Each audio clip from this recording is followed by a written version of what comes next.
Selamat malam pemirsa, mari kita menjauh sejenak dari hiruk-pikuk politik, menjauh dari bermacam polemik dengan Pancasila dan konstitusi sebagai referensi, kita berdiskusi untuk perbaikan negeri.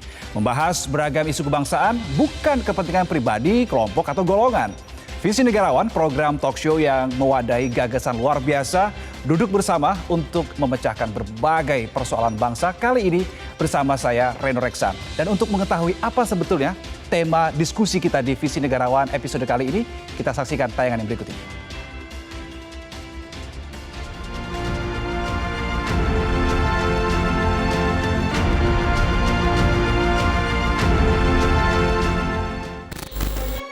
Hampir satu abad yang lalu, sekelompok anak muda menyatakan kebulatan tekad menjadi sebuah bangsa yang satu. Ikrar yang dibacakan pada tanggal 20 Oktober 1928 itu kita kenal sebagai momen Sumpah Pemuda. Pekan ini, kita akan kembali memperingati Hari Sumpah Pemuda, sebuah momentum penguatan semangat persatuan dan kesatuan. Sayangnya, saat kepentingan politik mendominasi ruang publik, persatuan dan kesatuan kerap ditindas ambisi kekuasaan. Esensi demokrasi adalah glorifikasi, yaitu glorifikasi sikap mental sebuah masyarakat yang menerima perbedaan sebagai prasyarat hidup bersama. Masyarakat yang bersepakat untuk tidak sependapat, perbedaan gagasan dan pilihan politik mengkristal menjadi kontestan pemilu. Setiap kontestan mewakili cara pandang dan program yang berbeda dalam mengelola negara. Menjelang pesta demokrasi, masyarakat rawan terpolarisasi. Penyebabnya, perbedaan pilihan dan pandangan dimanipulasi, dijadikan amunisi untuk merebut simpati. Akibat manuver politik, ketentraman masyarakat akhirnya terusik. Perbedaan yang mestinya diterima sebagai sebuah keniscayaan dikobarkan untuk memantik perselisihan hingga mengancam persatuan dan kesatuan. Kemenangan dapat dicapai dengan tetap mampu menjaga persatuan dan kesatuan bangsa ini.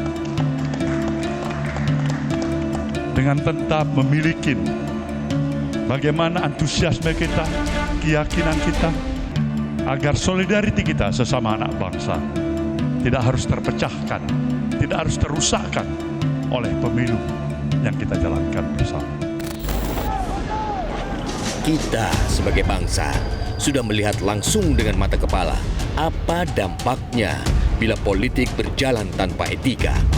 Kompetisi untuk meraup simpati berpotensi membuat masyarakat terpolarisasi. Mantan Wakil Presiden B.J. Habibie mengingatkan, Indonesia hanya dapat maju bila penduduknya menyatu di tengah keberagaman. Di mana sumber daya manusia itu beraneka ragam, bineka, kebinekaannya tinggi. Karena itu kita juga mengenal kata-kata bineka tunggal ika. Kita bineka, tapi menyatu. Karena kesadaran kita hanya bisa berkembang jikalau mengandalkan pada sumber daya manusia yang bineka di bumi Indonesia. Itu benua maritim Indonesia yang menyatu bersatu memperjuangkan kehidupan yang tentram. Bung Karno pernah menyatakan, Indonesia adalah negara semua untuk semua. Sebagai bangsa yang majemuk, kita tidak mungkin melepaskan diri dari identitas kita masing-masing. Para pendiri bangsa pun mengakui perbedaan identitas melalui rumusan Bhinneka Tunggal Ika. Bangsa Indonesia memang berbeda-beda latar belakangnya, namun kita bersatu sebagai sebuah bangsa. Cendekiawan Yudi Latif menyatakan politik identitas tidak selamanya buruk. Ada politik identitas yang good, bad, dan ugly. Penyalahgunaan politik identitas berpotensi memicu polarisasi. Dan sesuai memori kolektif kita, residu polarisasi tak mudah dihilangkan. Apakah persatuan dan kesatuan kembali jadi taruhan dalam pemilu serentak tahun depan? Tentu dari tayangan tadi kita sudah tahu apa yang menjadi tema kita pada malam hari ini. Dan pemirsa, Profesor Politik dari Georgia State University Amerika Serikat, Jennifer McCoy, menyatakan dalam konteks strategi politik, polarisasi dimaknai sebagai instrumen elit untuk merebut atau mempertahankan kekuasaan. Padahal kalau kita melihat filosofi masyarakat Jawa mengatakan Darmaning Satrio Mahanani Rahayuning Negoro. Maknanya apa? Maknanya adalah elit bertanggung jawab moral untuk menciptakan kesejahteraan dan ketentraman negara. Polarisasi akan memicu segregasi. Haruskah energi bangsa dihamburkan setiap 5 tahun sekali hanya untuk merajut rekonsiliasi demokrasi tanpa polarisasi menjadi tema diskusi visi negarawan pada pekan ini. Dan pemirsa, untuk membahas tema diskusi malam hari ini, saya tidak mungkin sendirian. Saya sudah bersama dengan 3 narasumber yang sudah hadir di studio Metro TV pada kesempatan malam hari ini. Yang pertama ada Profesor Dr. Ermaya Suradinata yang merupakan Guru Besar IPDN Pakar Geopolitik. Prof. Ermaya, selamat malam. Selamat malam, salam Pancasila. Salam Pancasila. Waduh, saya jangan kalah semangat sama Prof. Ermaya pada malam hari ini ya. Berikutnya ada Profesor Dr. Ikrar Nusa Bakti, Guru Besar Riset Politik LIPI 1984-2017. Prof. Ikrar, apa kabar? Selamat malam. Baik, selamat malam. Jangan kalah semangat sama Prof. Ermaya ya. Salam NKRI. Salam NKRI. Yang terakhir ada Sukidi PhD, pemikir kebinekaan. Pak Sukidi, selamat malam. Salam kebinekaan. Salam kebinekaan, lengkap dengan semua salam pada malam hari ini ya. Dan tentunya dengan lengkapnya salam pada malam hari tentu menjadi pembakar semangat kita untuk berdiskusi lebih jauh pada malam hari ini. Tapi pertanyaan pertama saya simpan untuk di segmen berikutnya. Kita tahan dulu, pemirsa tetap bersama kami di Visi Negarawan.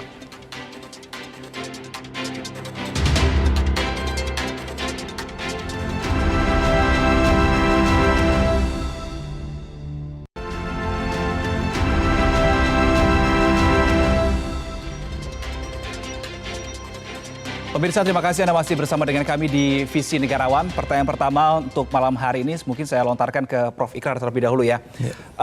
Kita sudah tahu bahwa sudah ada 3 bakal pasangan calon yang mendaftar ke KPU. Tinggal kita menunggu KPU nanti hasilnya bagaimana terkait dengan penetapannya begitu ya. Nah, kalau kita melihat komposisi 3 Bapaslon ini, ada Anies Muhaimin. Saya urutkan sesuai dengan yang mendaftar ya, bukan karena ada keterpihakan sesuatu. Anies Muhaimin, kemudian Ganjar Mahfud, dan yang terakhir adalah Prabowo Gibran. Melihat dari ke-6 figur ini, apakah bisa menjamin tidak ada polarisasi di pemilu 2024, Prof. Ikrar? Jadi kalau yang namanya polarisasi itu biasa. Yang namanya orang bersaing dalam pemilihan umum, udah pasti mereka harus menunjukkan kekhususan. Dan kekhususan itu yang kemudian menimbulkan polarisasi, pengelompokan dan sebagainya ya. Tapi Anda tahu bahwa pemilihan umum itu adalah konflik yang harus bisa di-manage ya. Itu adalah suatu yang misalnya peristiwa 5 tahunan di mana untuk memilih baik itu anggota parlemen maupun siapa yang akan menjadi presiden ataupun perdana menteri ya. Ini di mana di negara lain juga seperti itu ya. Dan karena kita menganut sistem banyak partai ya, makanya kemudian pengelompokannya itu menjadi tidak teratur dan tidak jelas ya. Kalau di Australia misalnya kan itu kan cuma ada 2 partai, ya 3 partai lah ya, buruh, kemudian liberal nasional yang menjadi satu karena ideologi konservatif dia. Ya. Jadi Amerika Serikat juga demikian, ada Partai Demokrat, ada Partai Republik ya. Yang jelas polarisasinya seperti itu, walaupun sama-sama menganut sistem demokrasi Barat yang liberal. Gitu. Berarti dengan kata lain polarisasi itu tidak bisa dihindari dan suatu keniscayaan dalam setiap pesta demokrasi? Keniscayaan ya, sejauh elit politiknya tidak memainkan tidak memainkan isu-isu politik yang membakar akar rumput ya. Berarti ini kuncinya ada di elitnya dong? Betul, betul. Saya beri contoh misalnya ya. Anda tahu ya, waktu pemilu 55 itu ada berapa partai yang ikut ya. Dan kemudian Anda perhatikan ya, apakah itu kemudian menimbulkan suatu polarisasi yang besar dan kemudian menimbulkan kekacauan politik? Enggak. Pemilu 55 itu tercatat dalam sejarah kepemiluan di Indonesia menjadi pemilu yang sangat baik ya, bahkan terbaik dalam sejarah Indonesia ya. Dan pemilu 2024 ini yang memang harus kita perhatikan. Ini pemilu serentak pertama ya. Dan kemudian ini juga pemilu yang boleh dikatakan ditunggu-tunggu banyak orang. Kenapa? Karena pemilu ini adalah pemilu yang kemudian undang-undangnya aja nggak ada, gitu kan. Baru kemudian terakhir yang apa namanya itu keputusan presiden pengganti undang-undang kemudian menjadi undang-undang 2023 itu ya, 17 itu. Tapi kan Anda tahu banyak sekali pengamat kepemiluan, hukum tata negara yang mempertanyakan, udah tahu ini pemilu yang amat dahsyat, serentak ya. Kenapa kemudian undang-undangnya itu nggak diperbaiki supaya hal-hal yang dulu masih kosong itu bisa diisi. Oke, gitu. Baik. Nah, sebelum saya ke Pak Sukidi, saya mau menampilkan sebuah hasil polling yang kami melakukan jawab pendapat secara sederhana sebetulnya melalui media sosial. Kita tampilkan bersama, kita lihat ini hasilnya adalah mayoritas responden menilai semangat persatuan dan kesatuan ini sudah pudar dalam keseharian. Jadi cukup ironis sebetulnya ya. Nah, saya ke Pak Sukidi, bagaimana Anda memotret kohesivitas masyarakat terkini? Pak Sukidi, apalagi ini menjelang pemilu 2024. Dan berdasarkan polling ini. Berdasarkan polling itu berarti kita perlu terpanggil untuk menciptakan satu masyarakat yang rukun damai dengan pertama mengenang kembali momentum Sumpah Pemuda, di mana pemuda dari berbagai etnis dan keagamaan yang berbeda, dari Jong Jawa, Jong Batak, Jong Sunda, dan agama yang berbeda kumpul bersama untuk mencintai tanah air, untuk mendeklarasikan pentingnya bahasa persatuan, dan juga untuk spirit kebangsaan itu sendiri. Karena itu ini harus selalu kita gaungkan sebagai memori kolektif agar kita selalu punya referensi pada sejarah bangsa, di mana para pemuda itu selalu berikhtiar untuk mencintai tanah air, untuk membangun persatuan di tengah keragaman. Itu momen pertama. Momen kedua tentu saja momen ketika sidang pertama BPUPK, di mana pada pidato, terutama pidato 1 Juni 1945, kita menyaksikan keragaman background, keragaman latar belakang, keragaman agama, mereka kumpul bersama pada sidang BPUPK itu sendiri untuk merumuskan dasar dan ideologi Pancasila. Karena itu Pancasila harus selalu menjadi pegangan kita, terutama untuk menapaki peristiwa pemilu yang rentan terhadap berbagai polarisasi itu. Pancasila harus selalu menjadi bintang penuntun dinamis agar kita selalu bersatu di tengah kebinekaan. Dan terutama terakhir falsafah yang selalu kita anut adalah Bhinneka Tunggal Ika itu sendiri. Karena ini filsafah dan moto yang sangat brilian yang oleh Bapak pendiri Amerika, John Adam dan kawan-kawan dirumuskan dalam bahasa Latin dengan sebutan E pluribus unum, out of many one. Karena itu ketika para pendiri Republik ini berpikir tentang moto yang terbaik untuk Indonesia, maka sebenarnya ketika mereka menemukan Bhinneka Tunggal Ika, itu kita merasakan betapa briliannya falsafah itu kalau kita lihat bagaimana para pendiri Amerika meletakkan falsafah E pluribus unum.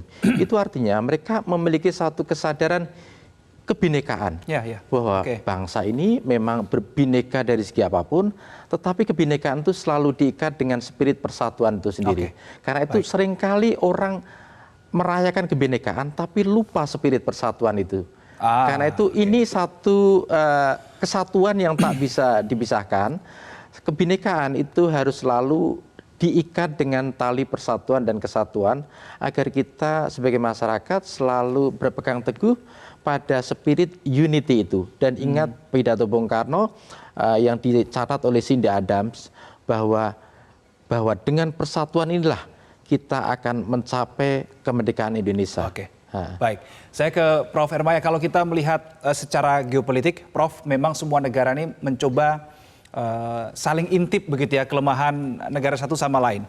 Pertanyaan saya begini, apakah tadi yang dikatakan oleh Prof. Ikra suatu polarisasi di setiap jelang pesta demokrasi di Indonesia ini yang pasti terjadi, apakah bisa dinilai atau dianggap sebagai suatu kelemahan yang dimiliki oleh Indonesia, Prof?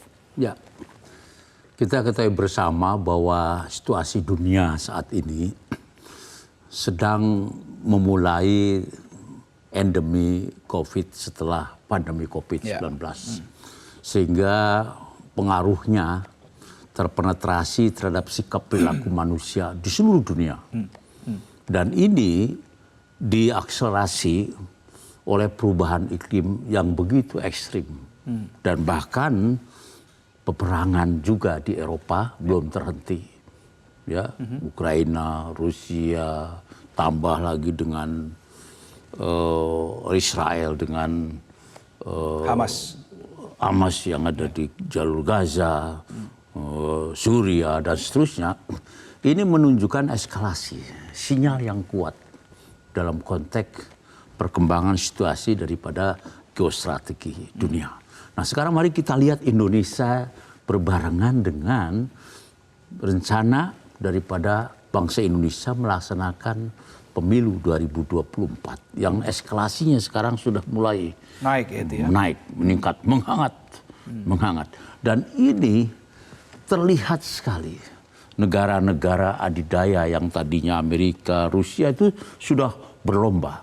Ya, kalau Eropa justru agak mengurang, karena ada perubahan pergeseran geopolitik dari kawasan Eropa itu ke Asia dan Asia Timur. Nah, sekarang Cina diam-diam bergerak dia menuju ke kita, dan kita justru kemarin Pak Jokowi ke Cina. Nah, ini adalah sinyal-sinyal yang menunjukkan adanya suatu penyambutan. Ya. Apakah ini disebut karpet merah saya tidak tahu, tapi yang jelas ada komunikasi yang disebut dengan kohesivitas geostrategi yang dilakukan oleh Presiden kita Jokowi.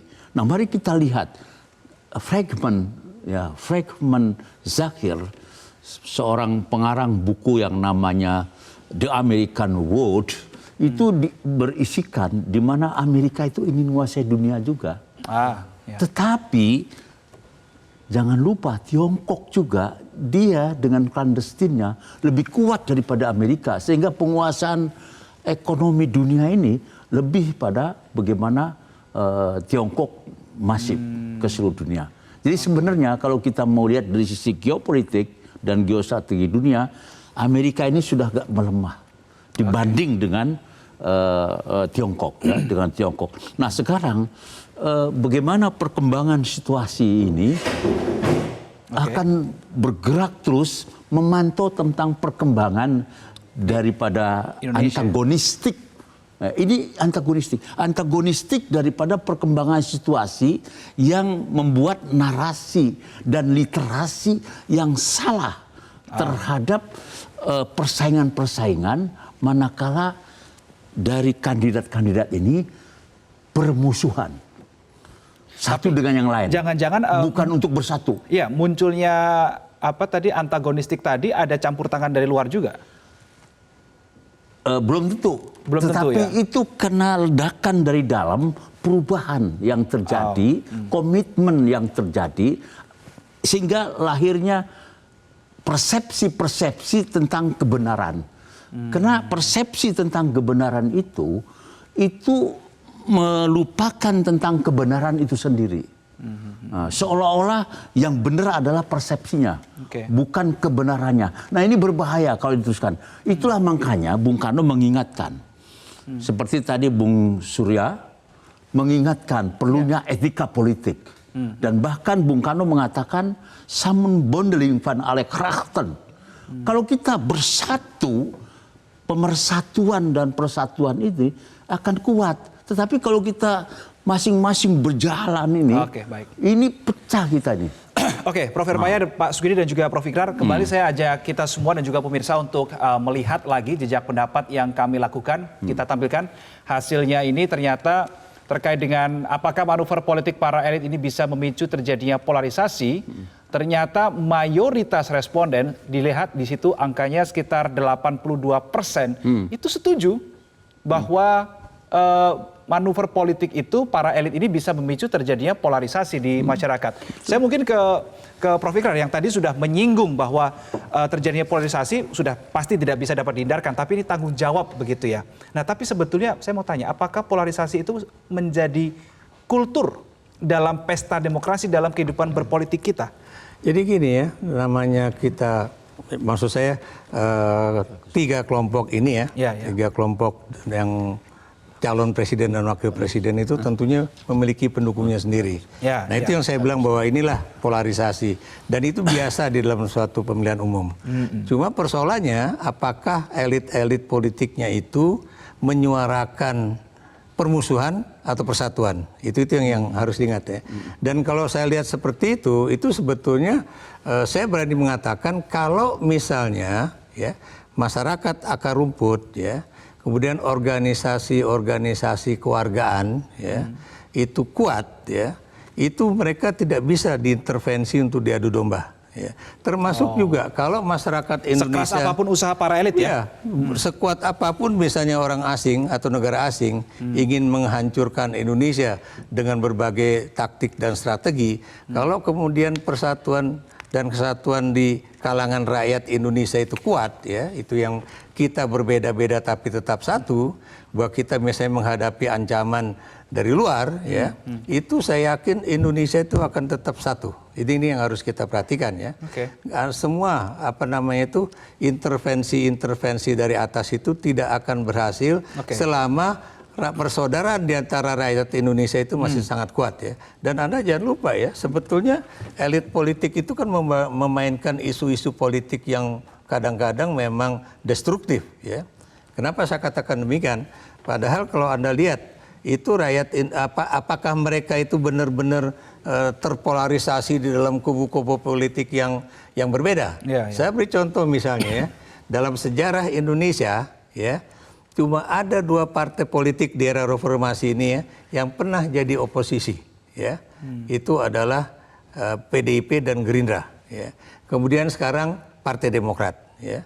Tapi Anda lihat partai lain, Golkar tidak, misalnya jarang bergandengan dengan PDIP, tapi begitu terbentuknya kabinet, Golkar masuk. Benar nggak, Mas Budi? Benar nggak, Pak? Itu realitanya ya? Itu realita. Apa artinya itu? Itu berarti tidak ada itu polarisasi politik yang begitu tinggi di antara elit-elit politik dari partai. Tapi yang terpolarisasi adalah masyarakatnya. Itulah makanya saya selalu mengatakan jangan menjadi dieharder ya, jadi pendukung mati dari elit-elit politik itu. Kenapa demikian? Karena mereka itu lebih mudah untuk melakukan hubungan baik lagi, rekonsiliasi lagi ya, rekonsiliasi bahkan kerjasama politik kembali ketika pemilu itu berakhir. Saya beri contoh misalnya ya, kita lihatlah pemilu terakhir 2019 ya, itu kan Pak Prabowo dan Sandiaga Uno kalah, Gerindra kalah di PDIP, tapi dengan politik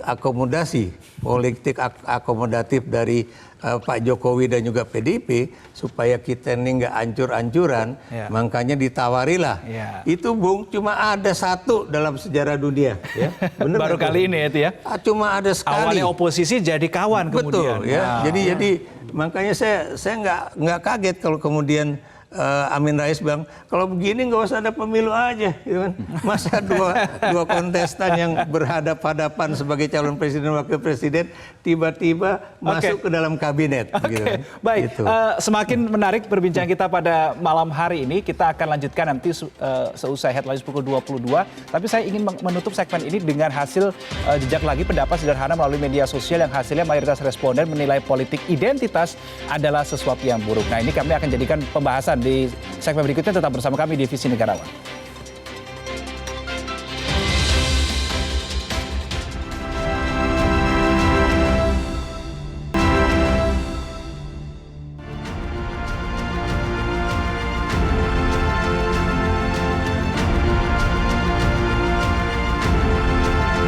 Selamat tinggal kepada politik cebong dan kampret.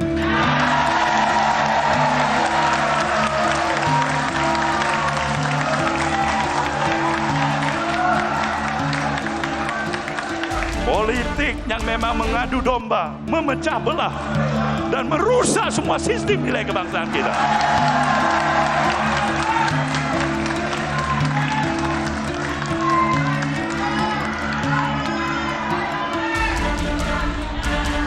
Dan tentunya kita ucapkan selamat datang politik kebinekaan.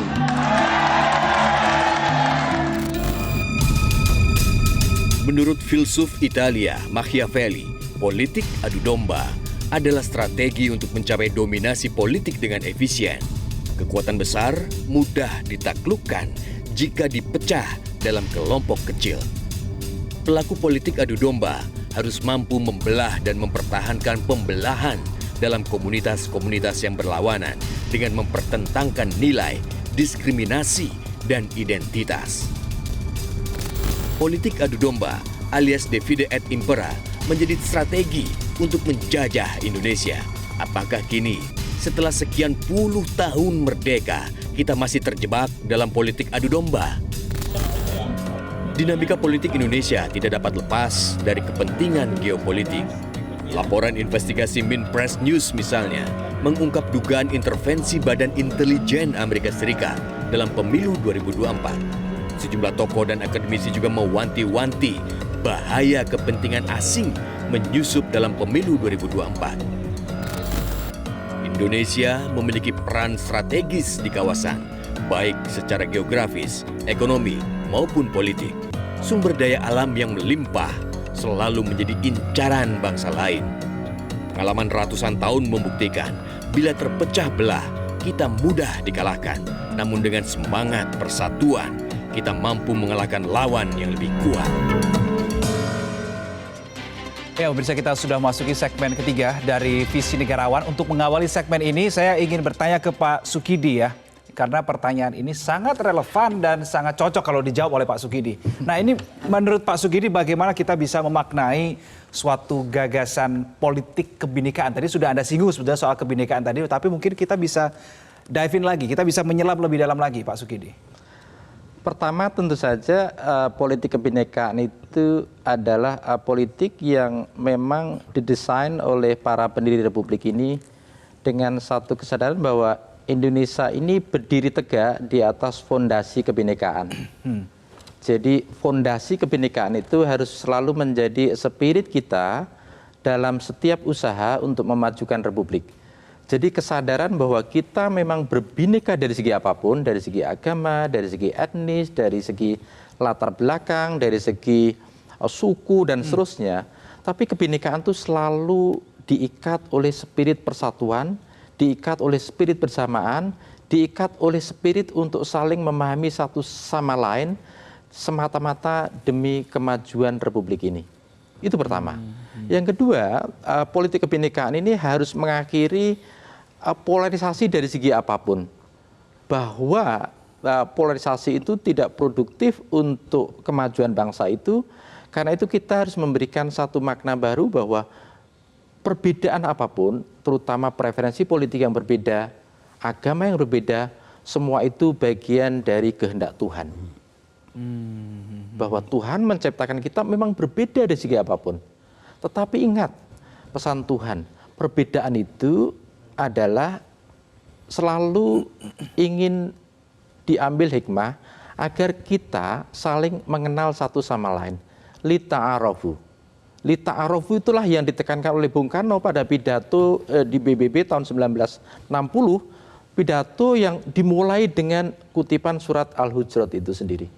Bahwa Tuhan memang menciptakan kita bersuku-suku, berbangsa-bangsa, in order for you to know one another, agar kalian tuh saling mengenal satu sama lain. Karena mengenal satu sama lain itu sebenarnya syarat dasar dari kebinekaan. Kebinekaan tidak akan berdiri tegak kalau satu dengan yang lain itu tidak saling mengenal. Acuh tak acuh, pasif. Karena itu sikap pasif, sikap acuh tak acuh terhadap satu sama lain, itu sebenarnya penyakit dari kebinekaan itu sendiri. Kebinekaan hanya tegak kalau kita saling mengenal satu sama lain. Tetapi saling mengenal satu sama lain saja tidak cukup. Apalagi yang dibutuhkan? Kebinekaan menuntut kita untuk terlibat aktif. Jadi masing-masing warga itu terpanggil untuk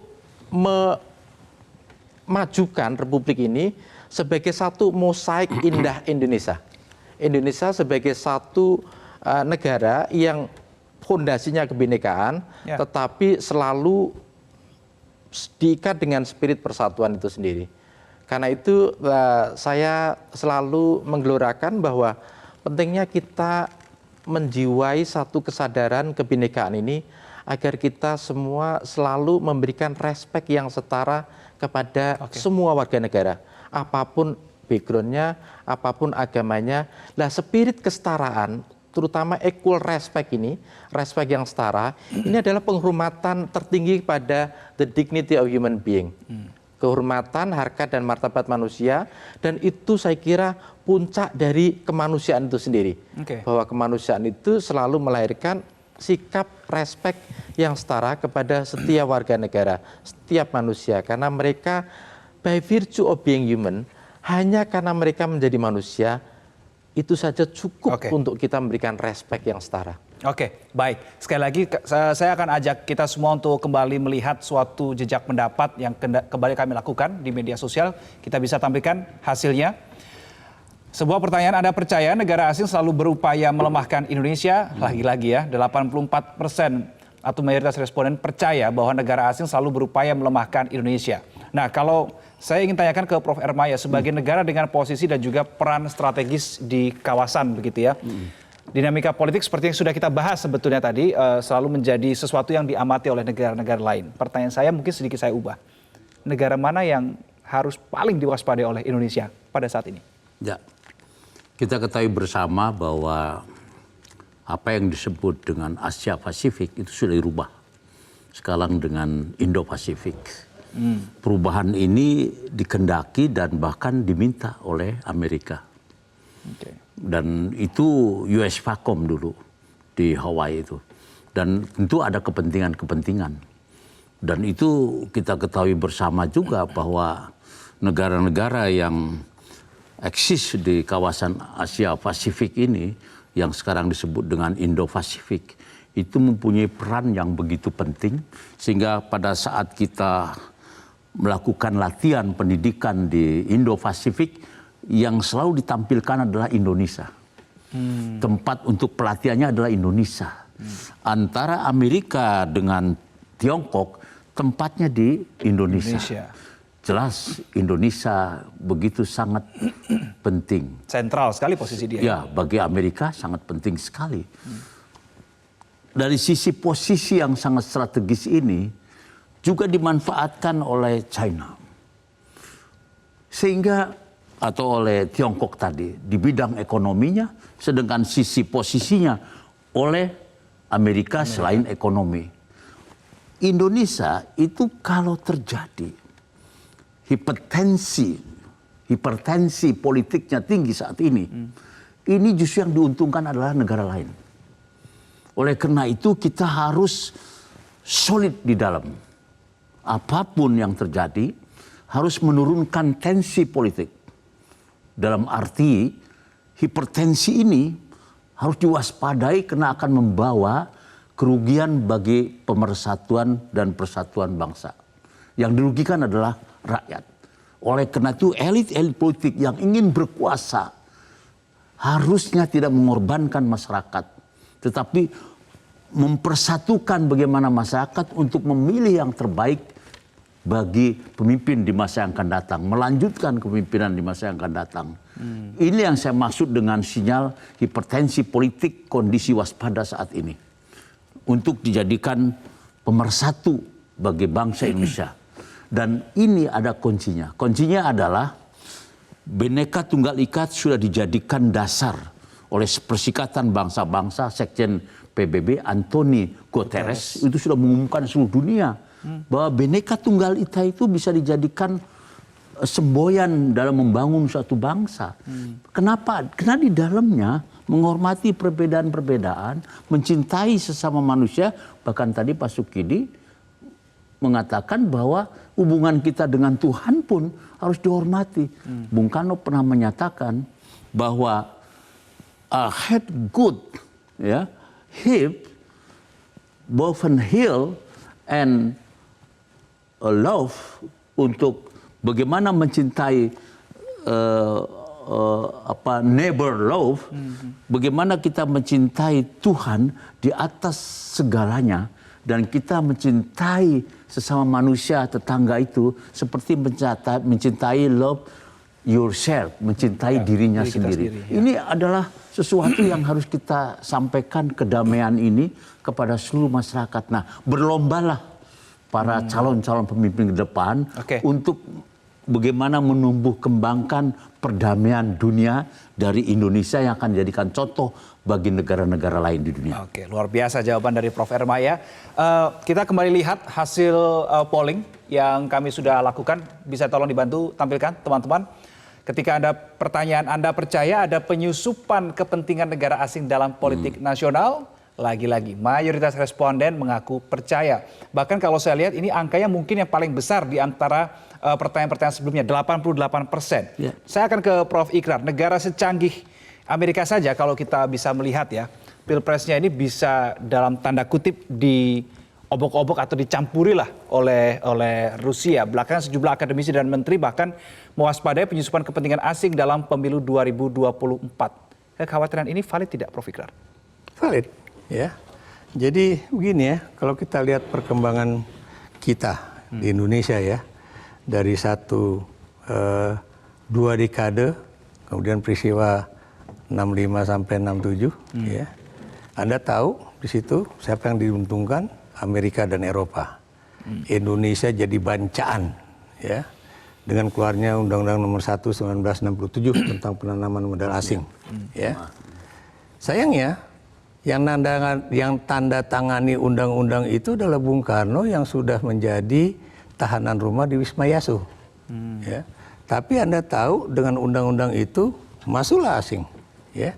Rockefeller yang ngatur semuanya ya, itu ya. Makanya Anda lihat antara tahun itu sampai tahun 1998 itu benar-benar nih Pax Americana tuh menguasai Indonesia. Kalau kita nggak usah ngelihat wilayah Indo-Pasifik lah, Indonesia aja ya. Anda lihat penanaman modal asing ya, apa aja dalam bidang tambang hampir semuanya American companies ya. Freeport, kemudian apa namanya itu yang ada di pokoknya nikel, kemudian apa semuanya perusahaan kalau campuran Amerika, Australia dan Eropa.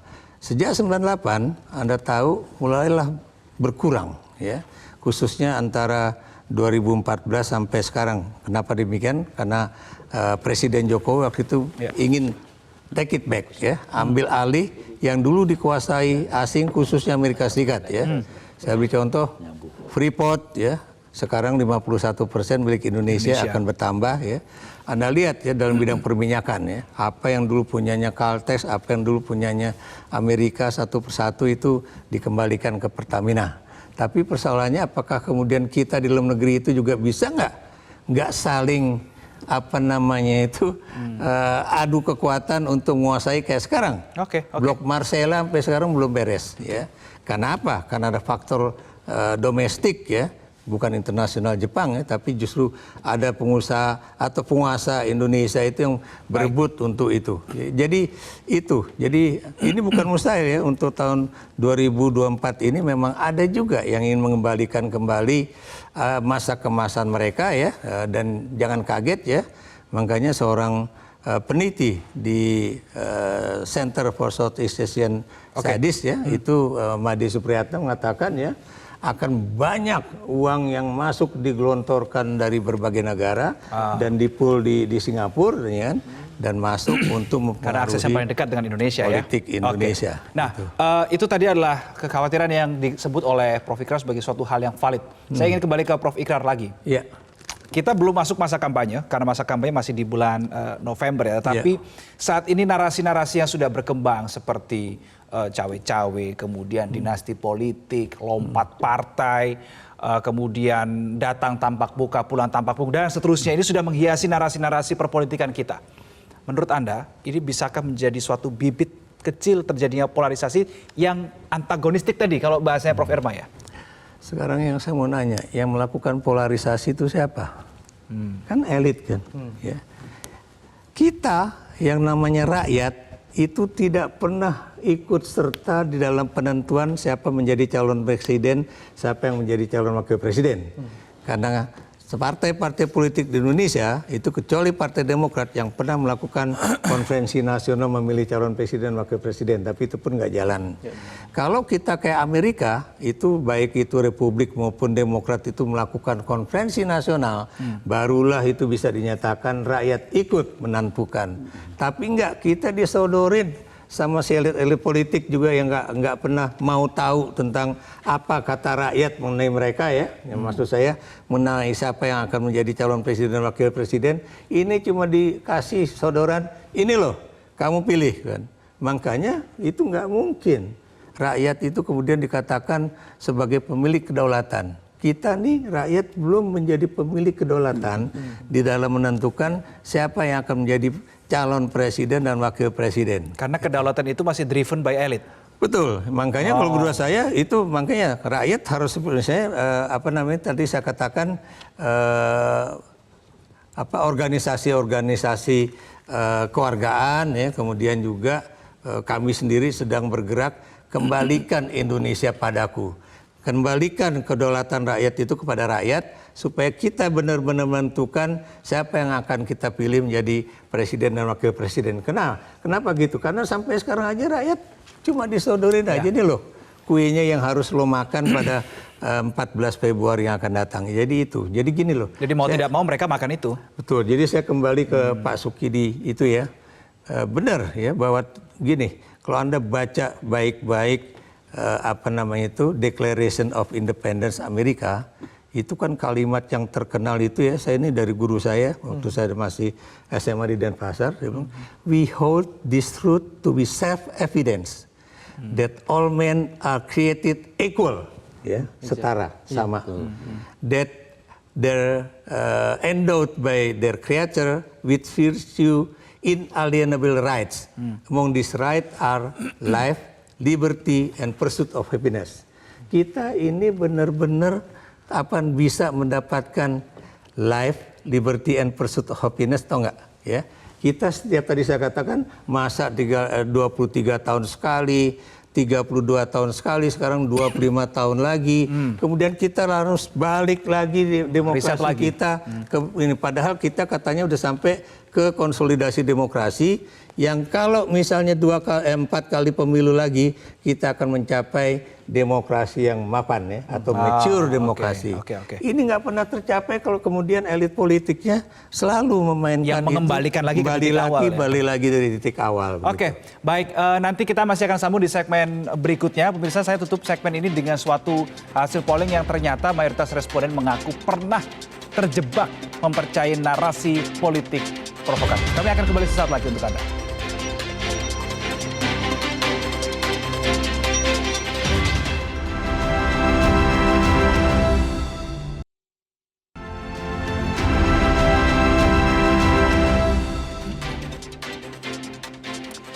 Kalau kita sudah berada di segmen 4, berarti artinya kita sudah dalam masa yang harus mencari sebuah solusi. Bagaimana kita bisa berdemokrasi tanpa polarisasi, meskipun tadi dikatakan polarisasi ini adalah suatu keniscayaan. Lalu bagaimana sebetulnya menjadikan polarisasi ini sebagai sesuatu yang baik untuk negara?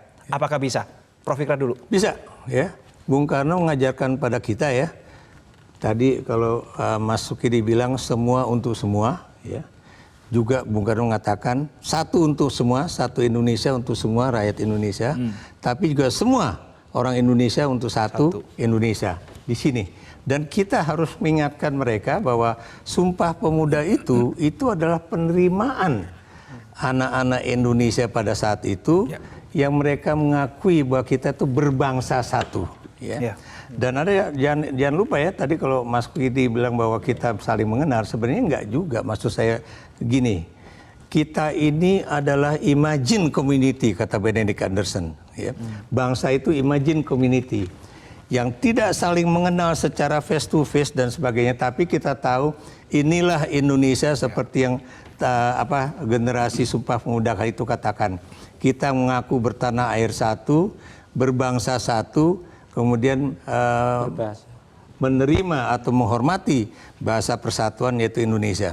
Itulah yang harus diingatkan kepada generasi elit ya yang ada pada saat ini, supaya anak-anak muda itu juga jangan kemudian dipermainkan, dipecah-pecah gara-gara mereka memiliki kepentingan elektoral agar mereka itu mendukung elit satu sama lain itu. Jadi itu yang saya katakan, bahwa rakyat itu harus memahami bahwa mereka itu jangan lagi bisa diadu domba oleh para elit politik, dan elit politik juga jangan kemudian gampang dipengaruhi oleh kepentingan asing itu. Ya, kalau kita nggak pernah mengakui dan menyadari akan hal itu, kita akan terus ya berputar-putar. Di situ aja nggak akan maju Republik yang ini. Tadi kata Anda riset lagi, riset lalu udah setengah perjalanan riset lagi ya. Betul. Baik, Prof. Hermawan, closing statement-nya silakan. Seperti apa? Ya, jadi menyikapi situasi dunia yang sudah melihat matanya ke Indonesia ini untuk dijadikan contoh demokrasi yang kata Obama, kalau ingin lihat demokrasi yang baik katanya Indonesia seperti yang speech-nya dia di Mesir waktu itu. Itu kita menjadi tantangan bagi bangsa Indonesia. Tapi kita ingat sekarang dalam kondisi saat ini, kita harus bisa membuat bagaimana yang namanya narasi dan literasi itu berpolitik harus dengan moral. Dan kalau ini tidak kita lakukan, maka lahirlah nanti antagonistik yang bisa membuat permusuhan di antara kelompok, sehingga persatuan dan persatuan akan pecah. Makanya Bung Karno pernah menyatakan, tariklah hukum yang bermoral. Karena kalau tidak hati-hati, lahirnya produk hukum di negara ini kalau tidak bermoral itu sangat berbahaya. Walaupun sah secara konstitusi, kalau hukumnya tidak bermoral, ini sangat berbahaya. Itulah makanya pernyataan Bung Karno mengatakan, tariklah hukum yang bermoral. Nah, ini tanda-tanda mengingatkan kembali kepada kita, statement seorang negarawan, seorang proklamator, harus kita ingatkan ini kepada seluruh bangsa Indonesia ini. Dan kita perkuat persatuan dan kesatuan dengan semakin menguatnya kita bersatu. Samenbandeling van al krachten, ini akan menjadi satu Indonesia. Bhinneka Tunggal Ika, Tanhana Dharma Mangrua. Oke, baik. Pak Sukidi, silakan terakhir. James Madison, salah satu bapak pendiri Amerika, berkata bahwa republic without virtue is no republic at all. Satu republik tanpa keutamaan publik sama sekali bukan republik. James Madison ini memberikan inspirasi kepada saya bahwa republik ini dikendalikan antara lain oleh orang-orang yang ngabaikan moral dalam politik dan kekuasaan. Mereka telah menceraikan moral dari pertempuran kekuasaan itu sendiri. Karena itu kita harus menarik kembali spirit republik yang telah diletakkan oleh para pendiri bangsa ini, agar republik ini selalu diikat dengan etika, nilai luhur bangsa, moralitas itu sendiri.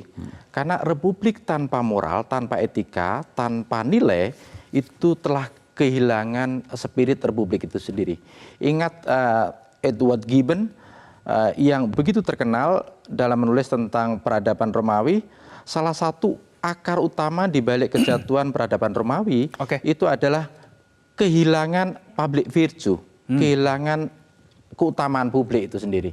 Dan ini yang harus kita waspadai, agar keutamaan publik itu selalu menjadi pegangan kita dalam berpolitik, dalam kekuasaan, agar kita semua selalu terikat pada moralitas yang menjadi ciri bangsa ini.